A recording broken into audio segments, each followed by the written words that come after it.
Wakizungumza na TBC mara baada ya kukamilika kwa mnada huo kwanza uliofanyika katika ghala la Karatu Kinole, wanachama wa chama cha msingi Duma AMCOS wamepongeza serikali kutambulisha utaratibu wa mnada wa mfumo wa stakabadhi ghalani kuwa ni wa uwazi na wa kuaminika, unaomuunganisha mkulima na mnunuzi moja kwa moja bila kulanguliwa na madalali. Kwa jina naitwa Simon Lulumanda, ni mwenyekiti wa chama cha AMCOS, Duma AMCOS na Marariek. Kwa ujumla bei ya leo ni nzuri sana.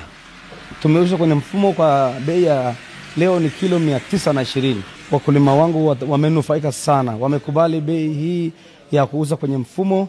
Ni bei nzuri, bei ambayo haimtampunja mkulima, na ni bei ambayo mkulima akiuza kwenye mfumo ni biashara yake ni nzuri sana. Naitwa Mikael Mahawe, makamu mwenyekiti Duma AMCOS Karatu kwa Karatu Gilole. Kwa bei hii ya leo ambao mazao tuliouza kwa shilingi 920, tunamshukuru sana Mungu kwa maana asilimia ambao waliolangua watu walanguzi ni bei ya chini sana. Na leo tunatoa elimu hii kwamba baada ya kupata 920 ndio wataweza kila mtu ajitahidi kuleta mazao ambapo itakuwa bei inayomnufaisha mkulima wetu. Martin Loidafi ni mkulima na mfanya biashara. Bei niliyopewa nimeridhika nayo, tofauti na ile ilikuwa nanunuliwa na wafanya biashara wadogo, tulikuwa tunanyanyasika. Kwa hiyo nimewaamini, na kwanza natoa shukrani kwa sababu ya imani, ila zetu tusichukue muda mrefu kwa sababu wengine tunafanya biashara ndogo ndogo na pia tunafanya kazi mashambani. Hela ikichelewa tunapata kero na wafanya kazi. Kwa mujibu wa meneja wa chama kikuu cha ushirika mkoa wa Manyara Rivaku Pendel Valentin, katika mnada huo jumla ya tani 1435 za mbaazi zilizoingizwa sokoni katika maghala yote yaliyo chini ya Rivaku zimenunuliwa zote, ikiwemo tani 100.5 iliyopo katika ghala la Karatu Kinole chini ya Duma AMCOS. Kwa majina naitwa Pendel Valentine, ni meneja mkuu wa chama kikuu cha ushirika mkoa wa Manyara Rivaku Limited, Rift Valley Cooperative Union.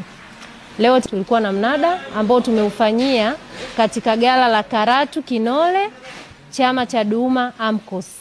Na sisi kama chama kikuu cha ushirika Rivaku tulikuwa na tani 1433 za mbaazi na zote zimeuzwa, ambapo bei ya juu ilikuwa ni shilingi 950 na bei ya chini ilikuwa ni shilingi 920. Katika ghala hili la Karatu ni mnada wa kwanza na tulikuwa na jumla ya tani 105 na zimeuzwa kwa bei ya shilingi 920 na wakulima wameridhia kuuza. Nitoe wito kwa wakulima kwamba waendelee kuamini mfumo huu wa stakabadhi ghalani, kwa sababu mfumo huu una lengo la kumsaidia mkulima kuweza kuuza mazao yake kwa bei nzuri na yenye tija, kwa sababu kupitia minada hii ya kidijitali mkulima anaunganishwa moja kwa moja na mnunuzi. Kwa jina naitwa Yuda Peter Sule, ni mwenyekiti wa chama kikuu cha ushirika Rivaku. Niseme leo nimefurahi sana kwa namna ambavyo wakulima wa eneo hili la Karatu na Marariek wameufanya mnada huu, na wengi wamehudhuria mnada, wamejionea wenyewe namna ambavyo minada hii ya kidijitali inayosimamiwa na vyama vya ushirika inavyofanyika. Hakuna udanganyifu, hakuna ulagai. Wameshuhudia wenyewe namna ambavyo wanunuzi wanashindana sokoni kununua mbaazi yao. Bei inayopatikana kupitia minada hii inayoendeshwa kidijitali ni ya wazi. Mkulima anashuhudia na anaridhika mwenyewe na bei inayopatikana. Wengi wao wamesema huku mtaani mbaazi inanunuliwa shilingi 700 mpaka 800, 750, wengine mpaka 600.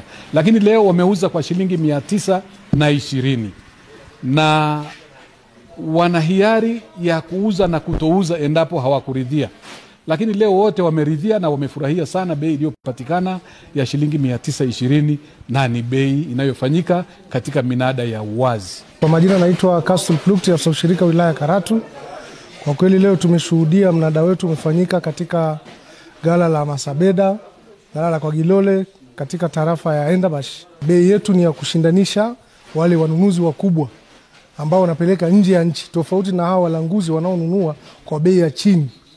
Bei ya mfumo ni bei ya juu kabisa Tanzania nzima, na usalama unakuwepo wa mazao yao.